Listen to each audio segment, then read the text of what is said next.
স্মরণসভায় উপস্থিত আমার প্রিয় কমরেডগণ, আমি শুরুতেই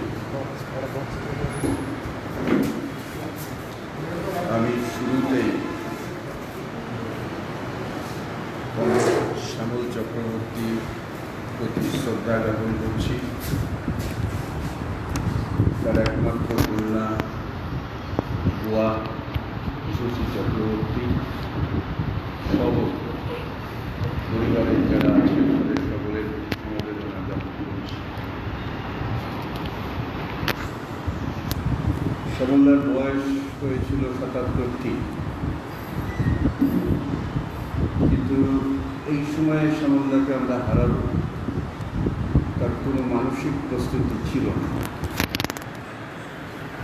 কারণ শ্যামলদার বারবার বিভিন্ন রোগে আক্রান্ত হয়েছে। তার মনের জোরটা ছিল এত দৃঢ়, বারবার উনি রোগকে পরাস্ত করে স্বাভাবিক জীবনে ফিরে এসেছে। একবার খুব গুরুতর অসুস্থ হয়ে পিজিতে ভর্তি ছিলেন। আমি এবং কমরেড টগর দে আমরা দেখতে গেছিলাম। বিছনাতেই সব কিছু, বিছনা থেকে নামার কোনো উপায় নেই। সেদিন ভাবতে ভাবতে এসেছিলাম বোধহয় আর এরপরে দেখতে পাবো না, কিন্তু শ্যামলদা রোগ প্রতিরোধ করে সেরে উঠেছিলেন, আবার রাজনৈতিক জীবনে ফিরে এসেছিলেন। এটা একবার না, একাধিকবার। এবারে তিনি পারলেন না। আমরাও মানসিক দিক থেকে প্রস্তুত ছিলাম না যে এই সময়ে তাকে চলে যেতে হবে। শ্যামলদা আমার জীবনে অভিভাবক, শিক্ষক, সহযোদ্ধা, পথপ্রদর্শক, যেভাবে ব্যাখ্যা করি শ্যামলদাকে ব্যাখ্যা করা যায়। এবং শ্যামলদার গুণাবলীগুলিকে যদি আমরা ভাবি, একজন নেতা, একাধারে সুসংগঠক, সুবক্তা, সুলেখক, ছিল না কোন গুণটা। তার বক্তৃতায় ছিল আবেগ, লেখাই ছিল আবেগ। কদিন আগে কমরেড তরুণদেব প্রয়াত হলেন, তার স্মরণে একটা লিখেছিলেন। ওইটুকু লেখার মধ্যে কতখানি আবেগ তাকে কাজে লাগিয়েছেন, কতখানি আবেগ তার প্রকাশ হয়েছে এই লেখাটাতেই পাওয়া। এবং আমরা দেখেছি শ্যামলদার বক্তৃতা মানে তাতে অসংখ্য উদাহরণ থাকবে, সময় উপযোগী কবিতা থাকবে, এবং সমাবেশকে অংশগ্রহণ করছেন যারা, তাদেরকে উত্তাল করতে পারবেন, তাদেরকে উৎসাহিত করতে পারবেন, প্রেরণা দিতে পারবেন। এরকম শব্দ চয়ন করে অস্বাভাবিক একটা ছন্দের বক্তৃতা যা শ্যামলদা করতে পারতেন। এরকম একটা গুণের মানুষ আমাদের নেতা আমরা হারিয়েছি। এটা আমাদের কাছে ভীষণ ক্ষতি। শ্যামলদার সাথে আমার আলাপ ৬-এর দশকে 4টে নাম: দীনেশ মজুমদার, বিমান বসু, শ্যামল চক্রবর্তী, সুভাষ চক্রবর্তী। এই 4টে নাম একটা বৃত্তের মধ্যে ছাত্র আন্দোলনের একেবারে সামনের সারিতে উত্তাল ছাত্র আন্দোলন গড়ে তোলার পুরোভাগে দাঁড়িয়ে লড়াইকে সংগঠিত করছে। এবং সেই সময় এই ছাত্র নেতারা তৎকালীন শাসক শ্রেণীকে কংগ্রেস সরকার চালাতো, তাদেরকে ভাবিয়ে তুলেছিল, তাদের বিচলিত করেছিল, আতঙ্কিত করেছিল। বাংলায় উত্তাল ছাত্র আন্দোলন ৬০ দশকের বাংলার রাজনীতির আঙ্গিনার অনেক গুণগত পরিবর্তন ঘটিয়েছে এবং এই ৬০ দশকে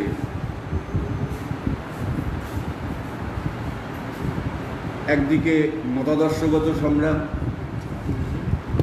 তাকে সংগঠিত করতে হয়েছে, একই সঙ্গে মানুষের দৈনন্দিন জীবনের সমস্যা, বিশেষ করে খাদ্যের সংকট, তা নিয়ে আন্দোলন সংগ্রামকে সংগঠিত করতে হয়েছে।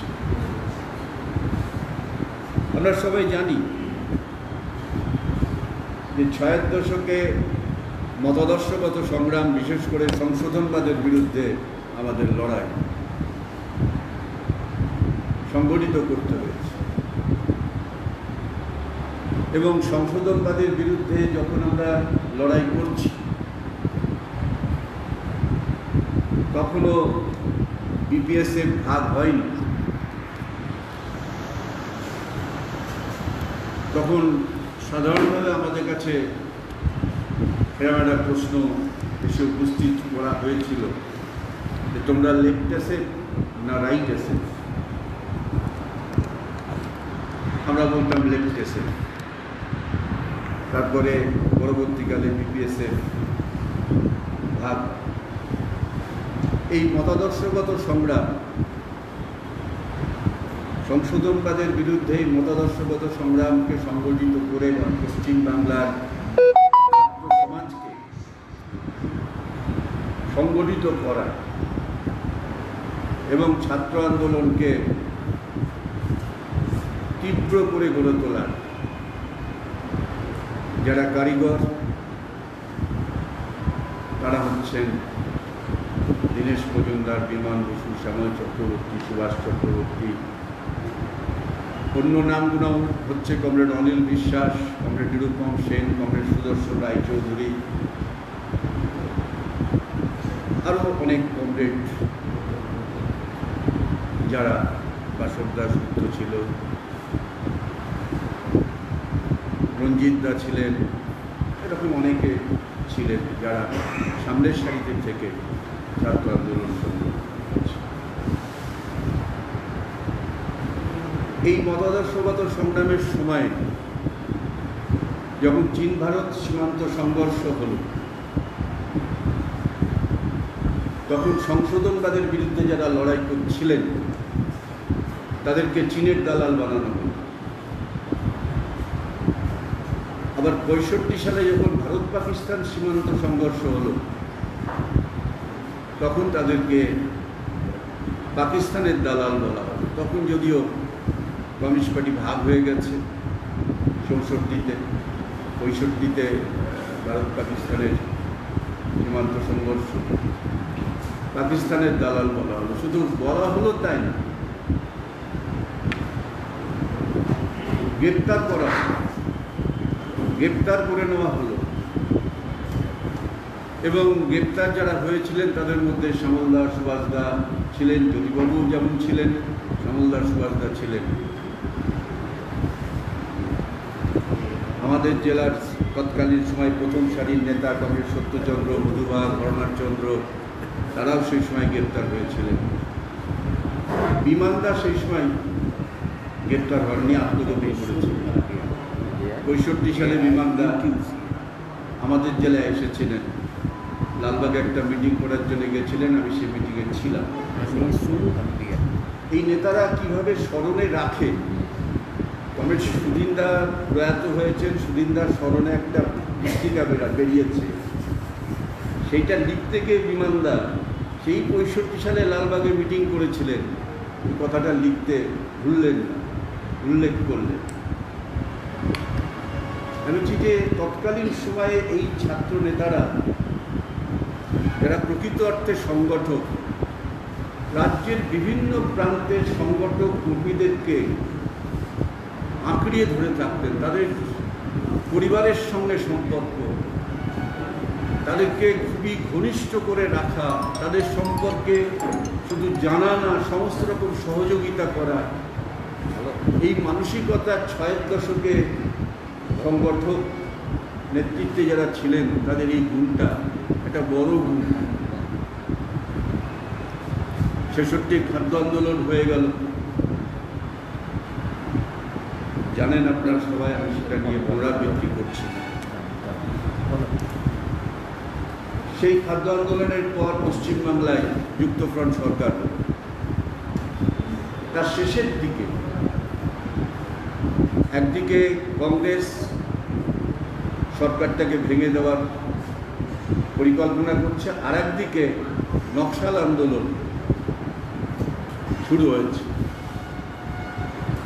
আবার একটা মতাদর্শগত সংগ্রাম, আবার একটা মতাদর্শগত সংগ্রামের মধ্যে আমরা ঢুকলাম। সংশোধনবাদের বিরুদ্ধে লড়াইয়ের পাশাপাশি সংকীর্ণতাবাদের বিরুদ্ধে লড়াইকে সংগঠিত করতে হচ্ছে। তখন আমাদের সামনে প্রশ্ন যে তোমরা শৈবাল গ্রুপ না দীনেশ মজুমদার গ্রুপ? মানে আমি বলছি এই জন্যে, এই মতাদর্শগত সংগ্রাম নিবিড়ভাবে সংগঠিত করতে হয়েছে, এবং পড়াশোনা না করে মতাদর্শগত সংগ্রাম করা যায় না, এটা কমরেডদের বোঝা দরকার। মতাদর্শগত সংগ্রাম শেষ হয়ে যায়নি। হিন্দু মৌলবাদ ভারতবর্ষে হিন্দু রাষ্ট্র কায়েম করার জন্য যে ভয়ঙ্কর পদক্ষেপ গ্রহণ করছে, হিন্দু মৌলবাদী দর্শনের বিরুদ্ধে ভাববাদী বস্তুবাদী দর্শনকে সামনে রেখে আমাদের লড়াই করতে হবে। মতাদর্শগত সংগ্রাম সামনে চলছে, আগামীতে আরও চলবে। সেই জন্যে তৎকালীন ছাত্রনেতাদের শিক্ষা হচ্ছে পড়াশোনা করে মতাদর্শগত সংগ্রাম করতে হবে। শুধু কিছু কথা শুনে মতাদর্শগত সংগ্রাম হবে না, গভীরে যেতে হবে, বুঝতে হবে, বোঝাতে হবে। এবং এই মতাদর্শগত সংগ্রামের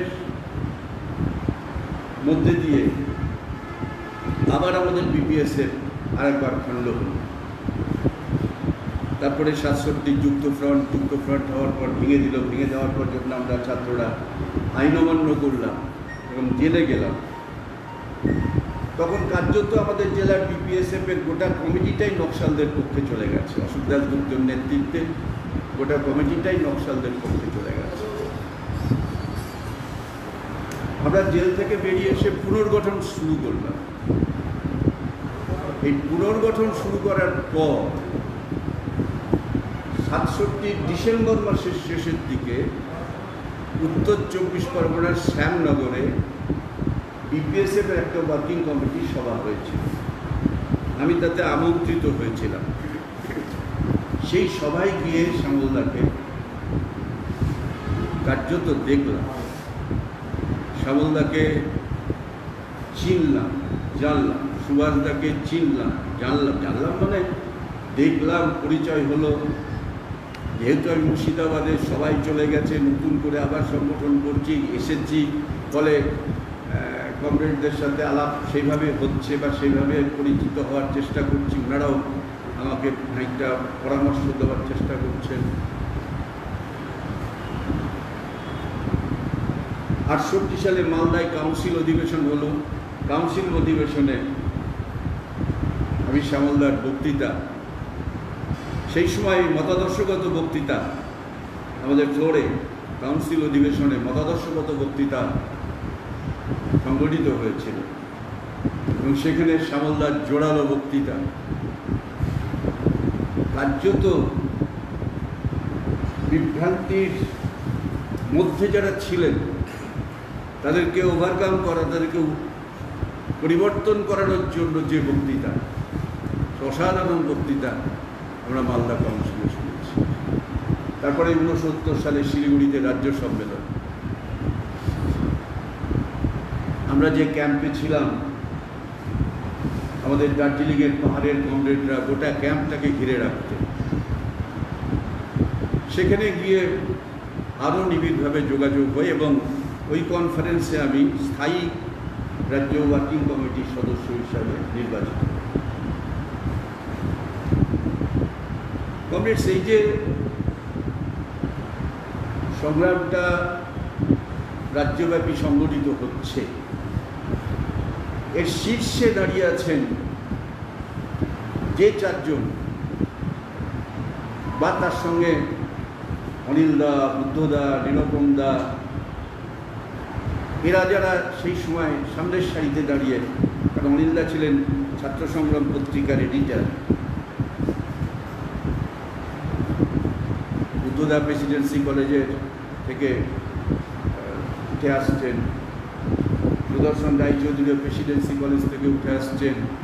এরকম এক একটা ভিড়ের টুকরো, মানে বলা যায় না, যেটা এদের ভাষণ, এদের বক্তৃতা, এদের আলাপ আলোচনা শুনলেই একটা শিক্ষা পাওয়া যায়। এরা যেন প্রতিটা মুহূর্তেই শিক্ষা দেয়, প্রতিটা মুহূর্তে যখন যেটা বলেন তখনই যেন সেখান থেকে কিছু শেখা যায়, সেখান থেকে কিছু শিক্ষা গ্রহণ করা যায়। এত চমৎকার ঘটনাকে বিশ্লেষণ করে উদাহরণ দিয়ে আমি দেখেছি শ্যামলদা এই কাকদ্বীপের অহল্যা মায়ের মৃত্যুর ঘটনাকে ঘিরে সলিল চৌধুরীর যে গান, শ্যামলদা বক্তৃতা করতে করতে যখন এই কবিতাটা বলতেন তখন গায়ে কাঁটা দিয়ে উঠতে, এমন আবেগ। সুভাষদার ঠিক এইরকম একটা আবেগ। আর আপনি লেখা পড়বেন, লেখাতেও দেখবেন শ্যামলদার প্রতিটি লেখার মধ্যে একটা অসাধারণ আবেগ আছে। স্বাভাবিক কারণেই এই গুণাবলী নিয়েই শ্যামলদা পশ্চিমবাংলার ছাত্র আন্দোলনের পুরোভাগে থেকেছিলেন এবং সেই গুণাবলী নিয়েই শ্যামলদা আস্তে আস্তে সিপিআইএমের সর্বোচ্চ স্তরে পৌঁছিয়েছে। 60-এর দশকে আমরা আরো প্রতিকূল অবস্থার মধ্যে ঢুকলাম। আমাদের ত্রিমুখী আক্রমণের সামনে দাঁড়িয়ে আছে। একদিকে কংগ্রেস, ছাত্র পরিষদ, যুব কংগ্রেস এই সংগঠনকে সামনের দিকে নিয়ে এসে লেলিয়ে দিয়েছে, আক্রমণ করছে। আর একদিকে নকশাল, তারা শারীরিকভাবে আক্রমণ করছেন আমাদেরকে। আমরা বিভিন্ন জায়গা থেকে উৎখাত হচ্ছি। কখনো বা কংগ্রেস, নকশাল যৌথভাবে আক্রমণ সংগঠিত করছে।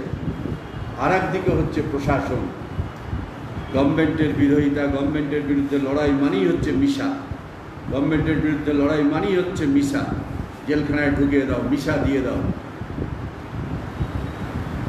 মিথ্যা মামলা দিয়ে দাও। 71 সালে কোনো কারণ নাই, তরুণদেরকে ধরে নিয়ে গিয়ে মিশায় ঢুকিয়ে দিল।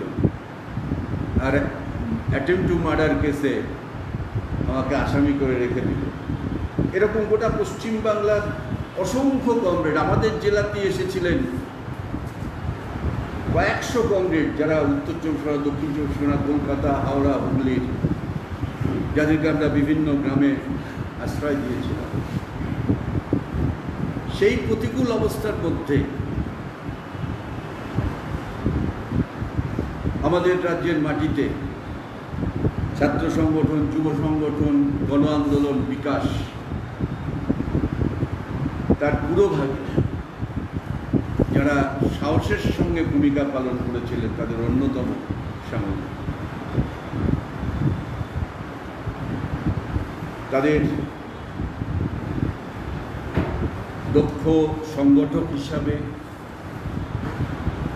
এবং সুবক্তা হিসাবে বাংলার ছাত্র যুবদের মনকে তারা জয় করতে পেরেছিলেন, যে কারণে ছাত্র পরিষদ, যুব কংগ্রেসও তেমন শক্তি সঞ্চয় করে বাড়তে পারেনি। আবার নকশালরাও তাদের অধঃপতিত রাজনীতি অধঃপাতেই গেছে, তারা দাঁড়িয়ে থাকতে পারেনি। এই মতাদর্শগত সংগ্রাম 60-এর দশকে, যেখানে প্রচুর কমরেডকে জীবন দিতে হয়েছে,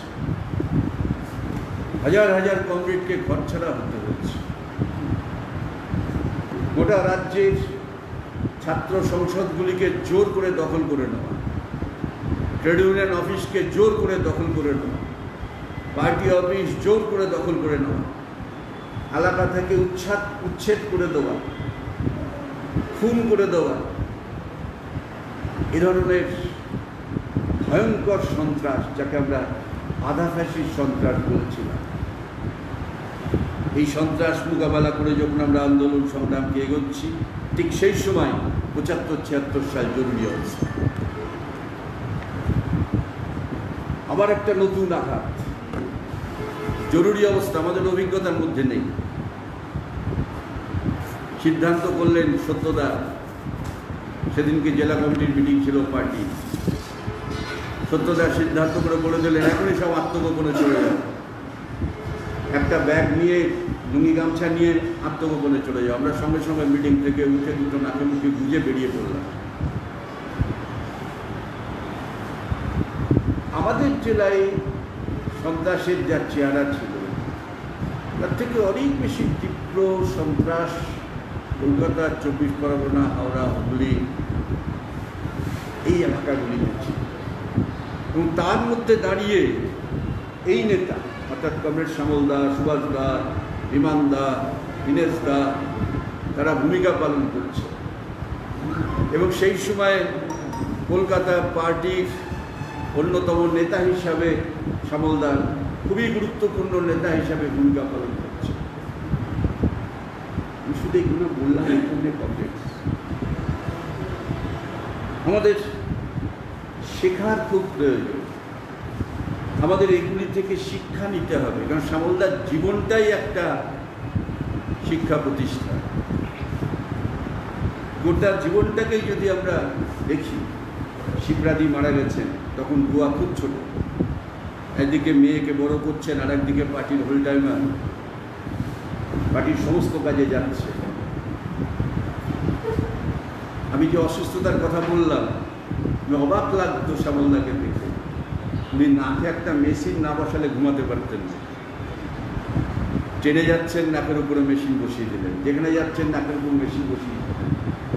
গোটা শীতদারাটা বেঁকে গেছে, বালিশে কোনোদিন মাথা দিতে পারতেন না, 3টে বালিশ 4টে বালিশ খাড়া করে তবে মাথাটা রাখতে পারতেন, গোটা শীতদারাটা বেঁকিয়ে গেছে। কিন্তু কখনো বলেনি আমি কুচবিহার যাব না, আমি জলপাইগুড়ি যাব না, আমি দার্জিলিং যাব না, বা বিদেশের কোনো প্রোগ্রাম করলে আমি সেখানে যাব না, বা ভারতবর্ষের কোনো রাজ্যে প্রোগ্রাম করলে আমার শরীর খারাপ, আমি যেতে পারবো না। এই কথা শ্যামলদার কাছে কখনো শুনি। ভীষণ দৃঢ়, খুব শক্ত মনের মানুষ, রোগের সঙ্গে আপোষ করা কোনোদিন করে স্বাভাবিক। আমি এটা বলতে চাই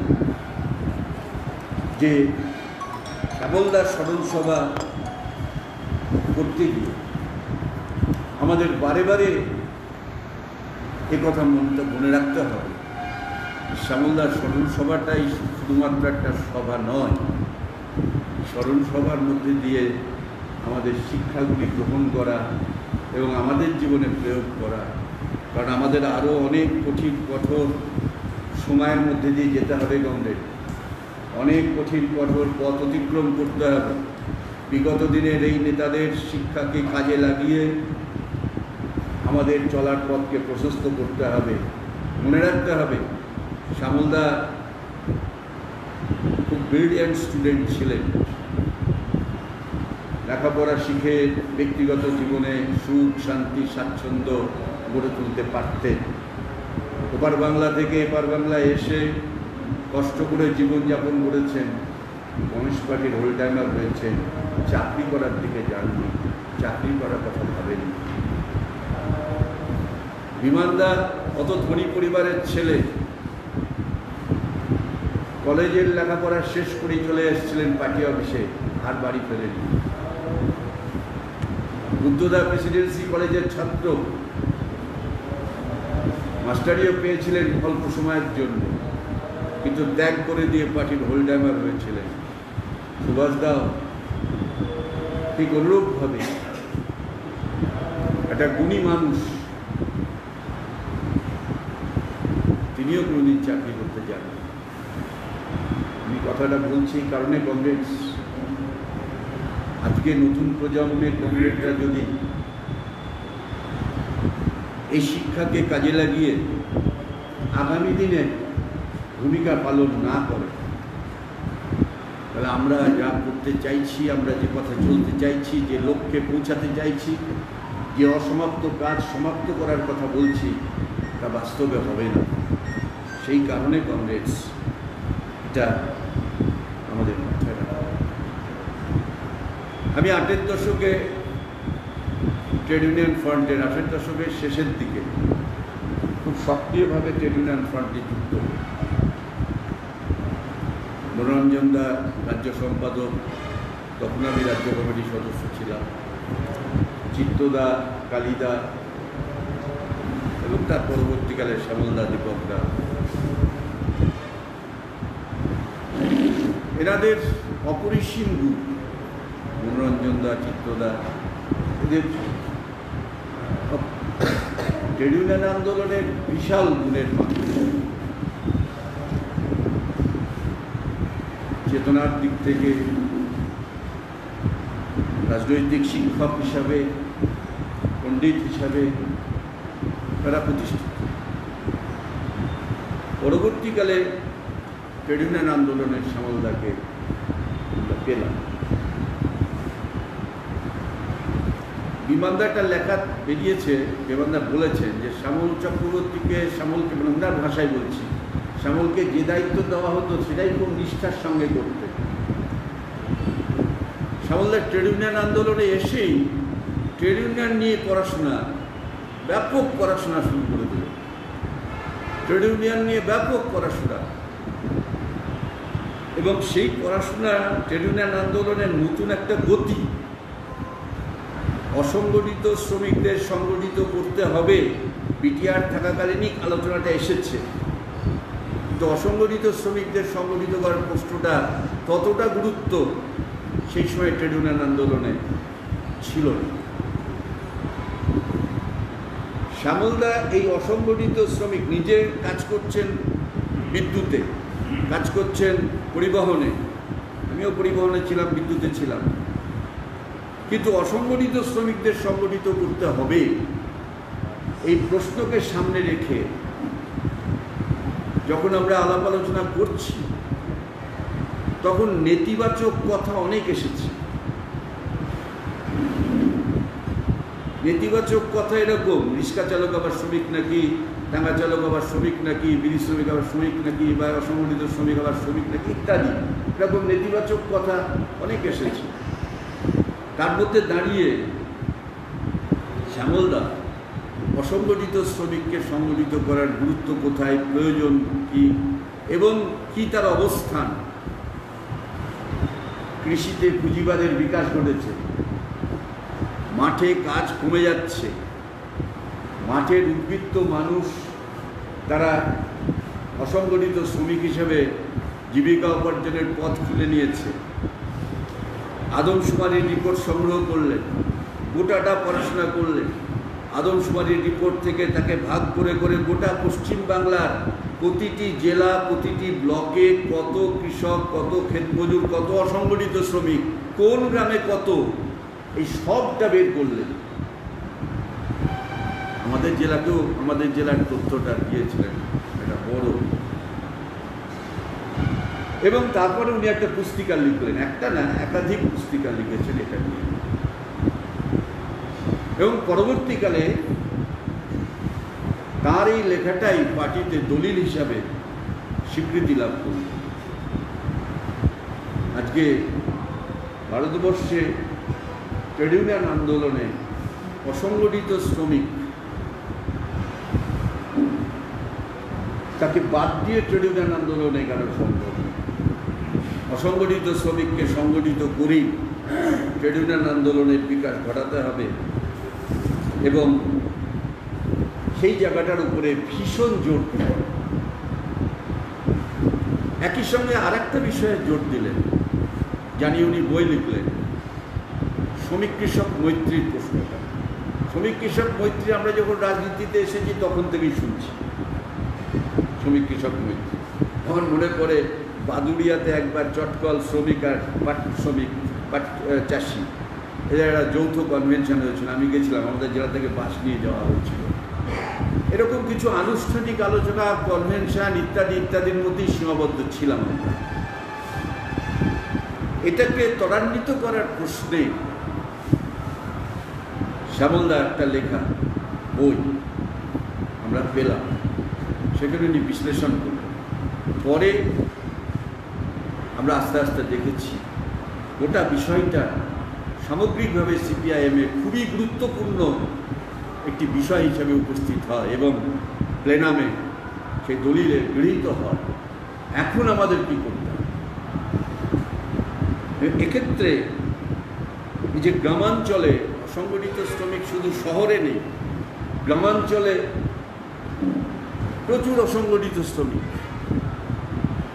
যাদেরকে ব্যবহার করছে, যাদের শ্রম চুরি করছে পুঁজিবাদী জমিদার, বৃহৎ জমির মালিক, বড় বড় ব্যবসাদার, ঠিকাদার, অল্প পয়সায় যাদের শ্রম চুরি করছে এবং বিপুল মুনাফা লুটছে। এই তিনটে শ্রেণীর বিরুদ্ধে অসংগঠিত শ্রমিক, কৃষক এবং ক্ষেত মজুরের ঐক্যবদ্ধ সংগ্রাম গড়ে তোলার প্রশ্ন এখন খুবই গুরুত্বপূর্ণ এবং খুবই প্রাধান্য পেয়েছে। স্বাভাবিকভাবে এই কাজটাকে উপেক্ষা করলে হবে না, অবহেলা করলে হবে না, কারণ এই কাজটা গুরুত্ব দিয়ে আমাদের করতেই হবে এবং এটা না করতে পারলে আমরা এই মুহূর্তে আমাদের লড়াইকে এগিয়ে নিয়ে যেতে পারবো না। স্বাভাবিক কারণেই কংগ্রেস আমাদের এই কাজটিকে সংগঠিত করতে হবে। শ্যামলদা ট্রেড ইউনিয়ন আসার পর নতুন নতুন ক্ষেত্র, নতুন নতুন সংগঠন গড়ে তোলা, তাকে পরিচালনা করা, তার স্লোগান নির্ধারণ করা, তার আন্দোলনের রূপরেখা তৈরি করা ইত্যাদি কাজে প্রতিনিয়ত পরামর্শ দিয়েছেন, প্রতিনিয়ত সহযোগিতা করেছেন। আমরা সবাই মিলে একটা ভেবেছি, শ্যামলদা তাতে অংশগ্রহণ করেছেন, সবারই মতের সঙ্গে শ্যামলদা একটা মত দিয়েছেন এবং দেখা গেছে একটা সুন্দর সিদ্ধান্ত গ্রহণ করে আমরা অসংগঠিত শ্রমিকদের সংগঠিত করার কাজকে এগোতে পেরেছি। আরও একটা গুরুত্বপূর্ণ প্রশ্ন আমাদের সামনে আছে, তা হচ্ছে ব্রড প্ল্যাটফর্ম। ব্রড প্ল্যাটফর্ম গড়ে তুলতে না পারলে আজকের দিনে ভারতবর্ষে লড়াইকে এগিয়ে নিয়ে যাওয়া যাবে না। সিপিআইএম তার দলিলে এই কথা বলছে, বামপন্থী দলগুলি তাদের দলিলে এই কথা বলছেন এবং ব্রড প্ল্যাটফর্ম গড়ে তোলার প্রশ্নটা খুব সামনের দিকে এসে যায়। আমরা দেখলাম জাতীয় ক্ষেত্রে NPMO, national platform of mass organisation তৈরি হল। এনপিএমও কর্মসূচিকে সামনে রেখে আমরা একটা আন্দোলন সংগঠিত করলাম। তারপরেই পশ্চিমবাংলায় বিপিএমও তৈরি হলো, Bengal platform of mass organisation. এবং আপনাদের মনে আছে 11 সালে টিএমসি যখন সরকার এলো, তারপরে যখন অত্যাচার, জুলুম, নির্যাতন, অফিস দখল করা, ঘর বাড়ি থেকে উৎখাত করে দেওয়া, খুন করা, গোটা পশ্চিমবাংলা একটা ভয়ঙ্কর সন্ত্রাস কবলিত, তার মধ্যে দাঁড়িয়ে Bengal platform of mass organisation নতুন একটা আন্দোলনের রূপরেখা তৈরি হল, পদযাত্রা। আপনাদের মনে থাকবে খবরের কাগজে বেরিয়েছিল, যেসব গাঁয়ে আমরা ঢুকতে পারতাম না, যেসব এলাকায় আমরা ঢুকতে পারতাম না, টিএমসিরা মেরে বের করে দিয়েছিল। এই পদযাত্রা নিয়ে যখন আমরা ঢুকতে চেষ্টা করলাম, দেখা গেল সংঘর্ষ হলো, কিন্তু আমরা এগিয়ে গেলাম।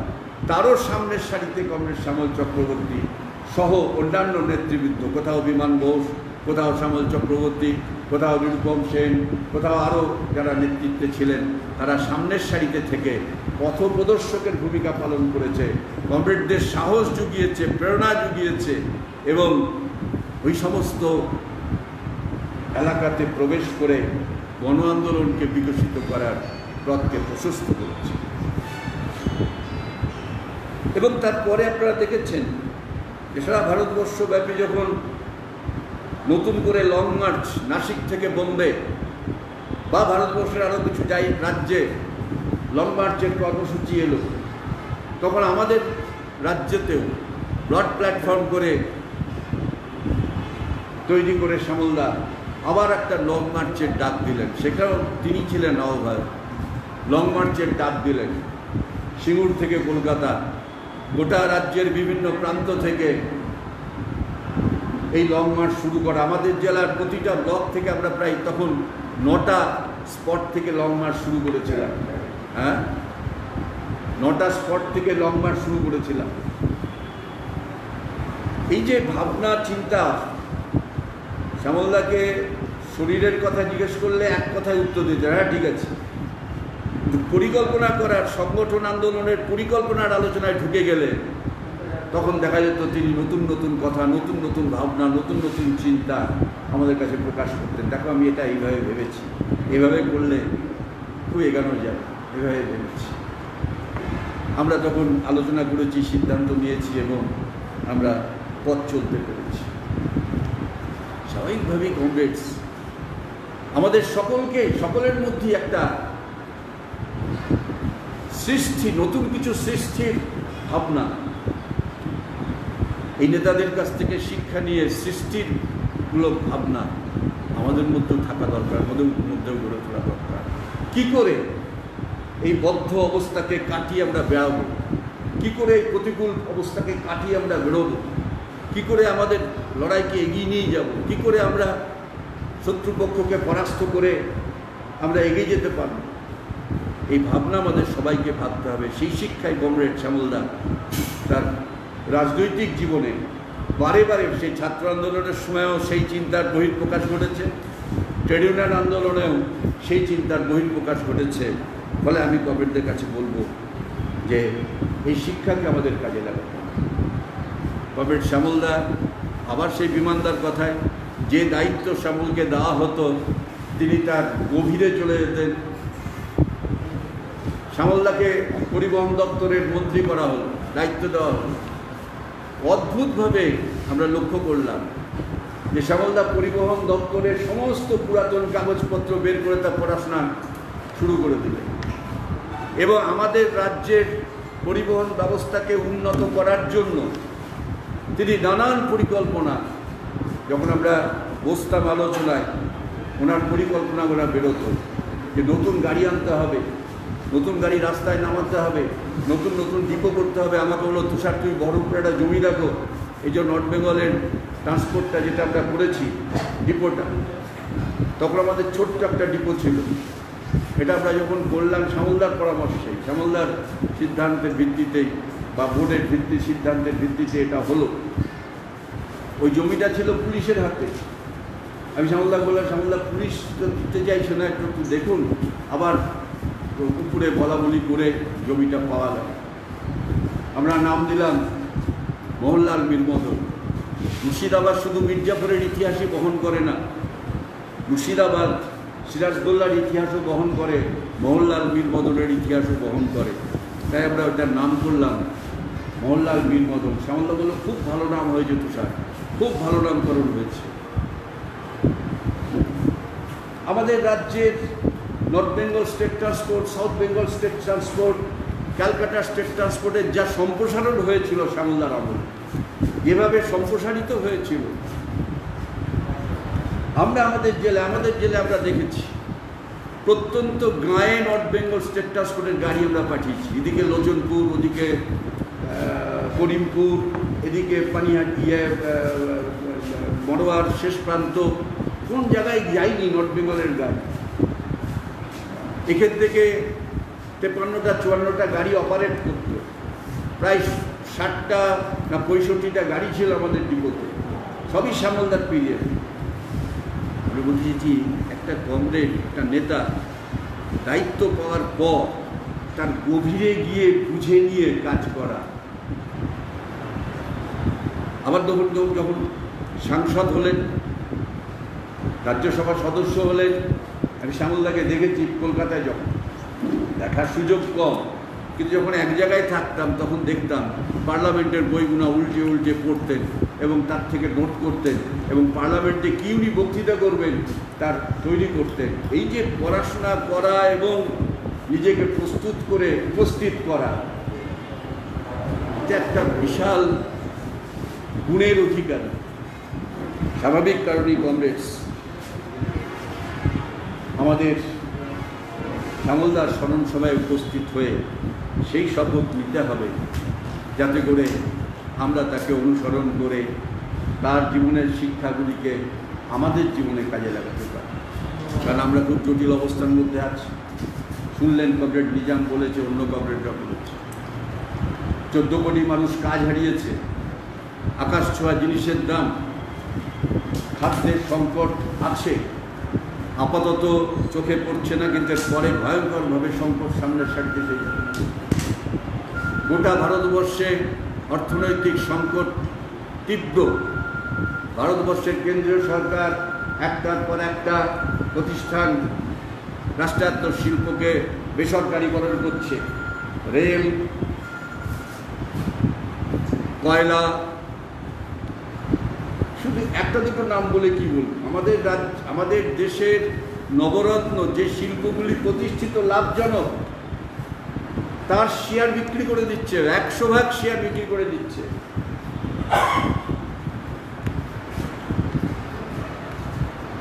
এবং গোটা দেশে নতুন করে ছেলে মেয়েদের কাজ পাওয়ার কোনো সুযোগ নেই।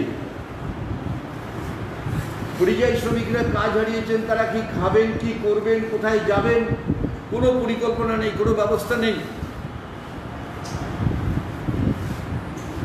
করোনা সংক্রমণের কারণে উন্নত পুঁজিবাদী দেশগুলি আমরা লক্ষ্য করছি শ্রমিকদেরকে প্রতি মাসে তাদের আর্থিক সহায়তার সিদ্ধান্ত গ্রহণ করেছে। আমরা বারবার চিৎকার করে বললাম 7,500 টাকা করে প্রত্যেকটা শ্রমিককে দেওয়া হোক, যারা ট্যাক্সের আওতার বাইরে তাদের দেওয়া হোক। সংসার চালাবে কি করে? নোবেল জয়ী অর্থনীতিবিদ তিনি প্রস্তাব দিলেন, এই সময় এই শ্রমিকের হাতে টাকা না দিলে বাজার শেষ হয়ে যাবে। বাজারকে রক্ষা করতে গেলে তাদের হাতে টাকা থাকা দরকার। ভারত সরকার আদানি আম্বানির কি করে সম্পত্তি হবে, আদানি আম্বানির কি করে ব্যবসা হবে, তারা কি করে মুনাফা হবে, তাই নিয়েই ব্যস্ত। বিএসএনএল-এ ভলেন্টিয়ার রিটায়ারমেন্ট করিয়ে দিল, আগামী দিনে আম্বানির হাতে হয়তো চলে যাবে। ফলে এরকম একটা ভয়ঙ্কর সংকটের মধ্যে আমরা দাঁড়িয়ে আছি। তারই মাঝে আমাদের দেশের মাটিতে অস্বাভাবিক সাম্প্রদায়িক উন্মাদনা, হিন্দুত্ব হিন্দু রাষ্ট্রের স্লোগানকে সামনে রেখে হিন্দু মৌলবাদীরা ভীষণভাবে তৎপর, সংবিধানকে আঘাত করছে, সংবিধানের খুঁটিগুলিকে, তার ধর্মনিরপেক্ষ স্তম্ভ, তার গণতান্ত্রিক স্তম্ভ, তার স্বাধীন অর্থনীতির স্তম্ভ, স্বাধীন পররাষ্ট্রনীতির স্তম্ভ, সেগুলিকে ভাঙার চেষ্টা হচ্ছে, ভাঙতে চাইছে। ভারতবর্ষের মাটিতে শিক্ষাকে গৈরীকরণ করে, ভারতবর্ষের প্রশাসনকে গৈরীকরণ করা, একবারে সুপ্রিম কোর্টের বিচার ব্যবস্থা থেকে শুরু করে সিবিআইয়ের প্রধান পর্যন্ত, রিজার্ভ ব্যাঙ্ক অফ ইন্ডিয়ার গভর্নর জেনারেল থেকে শুরু করে একেবারে ব্যাংকের সাধারণভাবে ব্যাংক পরিচালনা করার যে ব্যবস্থা আছে সেগুলি পর্যন্ত সমস্ত জায়গাকে গৈরীকরণ করার জন্যে নগ্ন বেপরোয়াভাবে সিদ্ধান্ত নিচ্ছে, যা ভারতবর্ষের জনগণের জীবনে ভয়ঙ্কর বিপদ নেমে আসে। সুপ্রিম কোর্ট রায় দিয়েছে রাম মন্দির হোক, আপত্তি নেই, 1 বছর পরেও তো হতে পারে। আজ যখন সারা দেশে করোনা সংক্রমণে লক্ষ লক্ষ মানুষ বিপদগ্রস্ত, তাদের চিকিৎসার জন্য অর্থ ব্যয় হচ্ছে না, তাদের চিকিৎসার জন্য পরিকাঠামো হচ্ছে না, রাজ্য সরকার তাদের চিকিৎসার জন্য পরিকাঠামো করছেন না, উন্নত করছেন না, ব্যবস্থা হচ্ছে না। তখন হাজার হাজার কোটি টাকায় রাম মন্দিরের শিলান্যাস 1 বছর পরে করা যেত না? কেউ তো করতে আপত্তি করেনি, সুপ্রিম কোর্ট বলেছে করুন, 1 বছর পরেও তো করা যেতে পারে। এই জায়গাটাই হচ্ছে আজকে বিপদ। আমাদের রাজ্যের মাটিতে আমরা দেখলাম যে এই করোনা সংক্রমণ নিয়ে যখন প্রথম দিন থেকে বিরোধী রাজনৈতিক দলগুলি বলার চেষ্টা করলো, তখন বিরোধী রাজনৈতিক দলগুলির মতামতকে মূল্য দেওয়া হলো না। বিরোধী রাজনৈতিক দলগুলিকে নিয়ে বসা, আলাপ আলোচনা করা, তার উদ্যোগ নেওয়া হলো না, তাদের মতামতকে মূল্য দিয়ে ভাবা হলো না। গোটা রাজ্য সংকটে পড়ে গেল, গোটা রাজ্য আজকে ভয়ঙ্কর সংকট। করোনা আক্রান্ত রুগী একটার পর একটা হসপিটাল যাচ্ছে, অ্যাডমিশন পাচ্ছে না, রাস্তায় মরে যাচ্ছে। করোনা আক্রান্ত রুগী অক্সিজেন পাচ্ছে না, মরে যাচ্ছে। করোনা আক্রান্ত রুগী চিকিৎসা পাচ্ছে না, মরে যাচ্ছে। পরিকাঠামোর কথা যখন আমরা বলছি, তখন টিভিতে অনেক বড় বড় পরিকাঠামোর কথা শোনা যাচ্ছে, অথচ বাস্তবে দেখা যাচ্ছে সেই পরিকাঠামো গড়ে ওঠেনি। পরিযায়ী শ্রমিকদের ব্যাপারে আমরা যেটা বলেছিলাম প্রথম থেকে, যে পরিযায়ী শ্রমিকদের আনতে হবে, কারণ তারা তাদের মা বোনের কাছে, তাদের স্ত্রী পুত্র কন্যার কাছে ফিরে আসতে চায়, কিন্তু নিয়ে আসার জন্য পরিকল্পনা করা দরকার। রাজ্য সরকারকে উদ্যোগ নিয়ে, রাজ্য সরকারের উদ্যোগে কোয়ারেন্টাইন সেন্টার করে 14 দিন রেখে চিকিৎসা করে তাকে বাড়ি পাঠাতে হবে, তাহলে সংক্রমণ হবে না। কে শোনে কার কথা? মমতা ব্যানার্জি ঠিক করে নিয়েছেন, মুখ্যমন্ত্রী ঠিক করে নিয়েছেন, তিনি যা ভেবেছেন তাই করবেন, এখনও তিনি যা ভাবছেন তাই করছেন। তারা এলেন, আমাদের জেলায় দেখলাম স্টেডিয়ামের মাঠে নিয়ে আসা হলো, একটা থার্মাল গান কপালের সামনে ধরলো, হাতে 2টো ট্যাবলেট দিয়ে বললো বাড়ি চলে যাও, হোম কোয়ারেন্টাইনে থাকুন। 100% দায়ী, 100% দায়ী রাজ্যের মুখ্যমন্ত্রী এবং রাজ্য সরকার। পশ্চিমবাংলার যে সংক্রমণের বৃদ্ধি হয়েছে তার জন্য 100% দায়ী রাজ্যের মুখ্যমন্ত্রী এবং রাজ্যের সরকার। এখনো রাজ্য সরকার একে মোকাবেলা করার জন্য যে ইতিবাচক ভূমিকা পালন করা উচিত তা করছেন না। স্বাভাবিক কারণেই কংগ্রেস আমাদের কেন্দ্রের ভয়ঙ্কর এই মৌলবাদী শক্তি আরএসএস বিজেপি পরিচালিত সরকার জনস্বার্থ বিরোধী পদক্ষেপ যা গ্রহণ করছে, যা ভয়ঙ্কর, একই সঙ্গে আমাদের রাজ্যে ফ্যাসিস্ট কায়দায় রাজ্য সরকার রাজ্যটাকে চালাচ্ছেন এবং জনগণের উপরে আক্রমণ নামিয়ে নিয়ে আসছেন। এই 2 সরকারের বিরুদ্ধে আমাদের আপোষহীন লড়াইকে সংগঠিত করতে হবে এবং এই লড়াই সংগঠিত করার প্রশ্নে আমাদের ব্যাপক প্ল্যাটফর্ম দরকার। বাম গণতান্ত্রিক ধর্মনিরপেক্ষ শক্তির একটা ব্রড প্ল্যাটফর্ম দরকার, যেখানে দাঁড়িয়ে আমরা কেন্দ্রের বিজেপি সরকার এবং রাজ্যের টিএমসি সরকারের বিরুদ্ধে সমস্ত মানুষকে ঐক্যবদ্ধ করে সংগ্রামকে সংগঠিত করতে পারে। কাজী কমরেডস, আলোচনার মধ্যে সীমাবদ্ধ রাখলে চলবে না। গ্রামান্তরে বুথ এলাকায় মানুষের সঙ্গে কথা বলা, মানুষের কাছে যাওয়া, মানুষের সঙ্গে বসা, মানুষেরকে সংগঠিত করা, মানুষের চেতনার মধ্যে বিষয়টিকে নিয়ে আসা এবং আগামী দিনের সংগ্রামকে সংগঠিত করা। কমরেড শ্যামল চক্রবর্তী আমাদের সামনে প্রতিষ্ঠিত মহান নেতৃত্ব, লড়াইয়ের মধ্যে দিয়েই গড়ে উঠেছিলেন। লড়াইয়ের মধ্যে দিয়েই শ্যামলদা আমাদের সামনে নেতা হিসাবে প্রতিষ্ঠা লাভ করেছেন, রাজ্যের মানুষের কাছে নেতা হিসাবে প্রতিষ্ঠা লাভ করেছেন, দেশের মানুষের কাছে নেতা হিসাবে প্রতিষ্ঠা লাভ করেছিলেন লড়াইয়ের মধ্যে দিয়ে, সংগ্রামের মধ্যে দিয়ে। আমরা লড়াইয়ের মধ্যে দিয়ে, সংগ্রামের মধ্যে দিয়ে শ্যামলদাকে বাঁচিয়ে রাখি। কমিউনিস্টদের মৃত্যু হয় না, কমিউনিস্টরা বেঁচে থাকে লড়াই সংগ্রামের মধ্যে দিয়ে। লড়াই সংগ্রামের মধ্যে দিয়েই আমরা শ্যামলদার জীবনের শিক্ষাকে কাজে লাগিয়ে লড়াইকে এগিয়ে নিয়ে যাব, শ্যামলদাকে বাঁচিয়ে রাখব এবং তার অসমাপ্ত কাজ সমাপ্ত করার জন্য আপসীন সংগ্রামকে সংগঠিত করব। আজকের স্মরণ সভায় এটাই হবে আমাদের শপথ। এই শপথ নিয়ে আমাদের ফিরে যেতে হবে। কমরেড শ্যামল চক্রবর্তী, লাল সেলার কমরেড শ্যামল চক্রবর্তী খবর।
স্বাধীনতা পরবর্তীকালে মানুষের উহঙ্গ হওয়ার পর গোটা দেশ জুড়ে কংগ্রেসের এবং তার যুববাহিনীর নাম করে তীব্র সন্ত্রাস প্রশাসনিক সাংগঠনিক পাড়ায় পাড়ায় ভারতবর্ষের রাজনীতির ইতিহাসে যে সূচনা কংগ্রেস করেছিল, গান্ধীজির কথা বলে অধ্যর করে মাথায় টুপি দিয়ে এই নৃশংস সন্ত্রাসের সামনে দাঁড়িয়ে সারা দেশের তথা পশ্চিমবাংলার যুব মানুষকে যারা লড়াইয়ের মুখে দাঁড় করিয়ে রেখেছিলেন, যারা লড়াইয়ের ময়দানে সাহস জুগিয়েছিলেন, আমি আবারও বলি মত এবং মতের পার্থক্য যাই থাকে না, আমাদের শ্যামল চক্রবর্তীরা এখানে মানুষের দৃষ্টান্ত হয়ে থাকবেন। আমি শুধুভাবে শ্যামল চক্রবর্তীর কথা বলছি না, সিপিআই সিপিএম বলেন, আমি এসপিসিআই দল করি, আমরা জানি আমরা খুব আগ্রহের সঙ্গে শুনি আমাদের মহান নেতা আমাদের শিক্ষা কিছু রাজনৈতিক আলোচনায় বলতে গিয়ে বলেছিল সিপিআই পরবর্তীকালে সিপিআই তাদের বামপন্থী আন্দোলন এবং সেই আন্দোলনের ময়দানে যে আত্মত্যাগ, যে লড়াইয়ের মানসিকতা, যে জঙ্গি গণ আন্দোলনের সৈনিক হিসেবে যে দৃষ্টান্ত তারা রেখেছিল, সেগুলোর থেকে আমাদের শিক্ষা নেওয়ার কথা নিতে হবে। ফলে আমরা এই মন থেকেই আসি, যে কোনো বামপন্থী আন্দোলনের একটা নেতা চলে যাওয়া সত্যি আজকের এই সংকটজনক পরিস্থিতিতে সত্যি এরকম কষ্টদায়ক, উপায় নেই। মানব দেহের অন্তিম পরিণতি তার মৃত্যুতে। ফলে আমাদের অনেক প্রিয়জনের কাছে আমরা শিখেছি, তারা চলে গেছে। সরকার বলেছেন যে তাদের যে লড়াই এবং সংগ্রামের রাস্তা, সেখান থেকে প্রেরণা নিয়ে আজকে যে সংঘবদ্ধভাবে নতুন আন্দোলনের প্রয়োজন আমরা এই জেনারেশনের মাপকাঠি করি না। তার জন্য আমরা নিজেদের প্রস্তুত করবো এবং এক্ষেত্রে আমি শ্যামল চক্রবর্তী জীবনের বহু ঘটনা, বহুদিন বহু সংগ্রাম আমাদের প্রেরণা জন্য বিপ্লব জিন্দাবাদ, জয়ন্ত জিন্দাবাদ,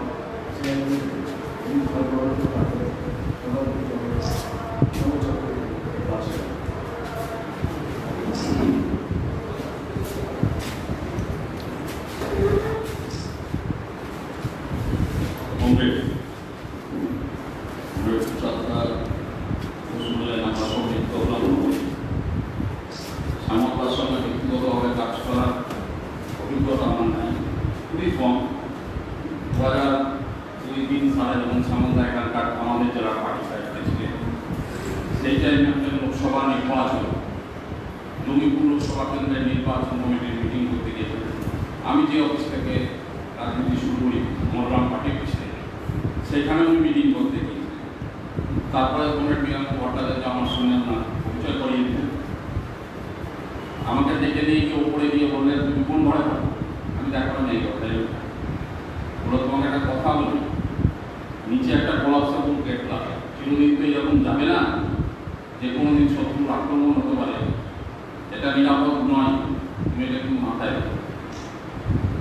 আমরা বাড়িতে লাগাতে দীর্ঘদিন পর টেলিমিয়ান করতে গিয়ে তখন রাজ্য ওয়ার্কিং কমিটির সদস্য নির্বাচন করলাম। তারপরে শ্যামলদার সঙ্গে একদিন দেখা, সিঁড়িতে আমি উঠছি, উনিও উঠছি, তুমি কি পার্টি অফিসে গোলাপ সাবুন গেটটা লাগিয়েছো? না লাগাতে পারি, অন্যায় করেছো। এখন যে অবস্থা, সে অবস্থায় নিরাপত্তাটা আগে দেখা দরকার। আমি শুধু কথা উল্লেখ করলাম এই কারণে, কতদিন পর আবার দেখা, ওই ঘটনাগুলো মনে রেখেছে এবং আমাকে জিজ্ঞাসা করে। আমি সেদিন থেকেই অনুপ্রাণিত, নেতৃত্বের প্রতি যে শ্রদ্ধা আরো গভীর হয়েছে কমিউনিস্ট পার্টির নেতৃত্বের প্রতি, যে একজন সাধারণ ব্যাপার, সাধারণ কমরেড আমি আমার নিরাপত্তার ব্যাপারে ভেবেছেন এবং তারপরে সেটা মনে রেখেছেন। আজকের দিনে এইটাই আমাদের বিস্তার করতে হবে, যাতে করে আমাদের নিচুতলার কমরেডদের অভাব অভিযোগ যাতে সমাধান করতে পারবো না সব, কিন্তু আমাদের নজরের মধ্যে যাতে থাকে, আমরা যাতে তাদের শ্রদ্ধাভাজন করতে পারি, স্নেহের চোখে যাতে আমরা কমরেডদের দেখতে পারি, সেইটাই করতে পারলেই শ্যামলদাকে আমরা স্মরণ করে রাখতে পারবো। সবাইকে অভিনন্দন। কমরেড শ্যামলদা পরিবার পরিজনদের সমবেদনা জ্ঞাপন করছি করে কমরেড শ্যামলদা অমর রহে কথা বলে আপনাদের সকলকে সংগ্রামী অভিনন্দন জানিয়ে এই সভা সমাপ্তি ঘোষণা করছি। কমরেড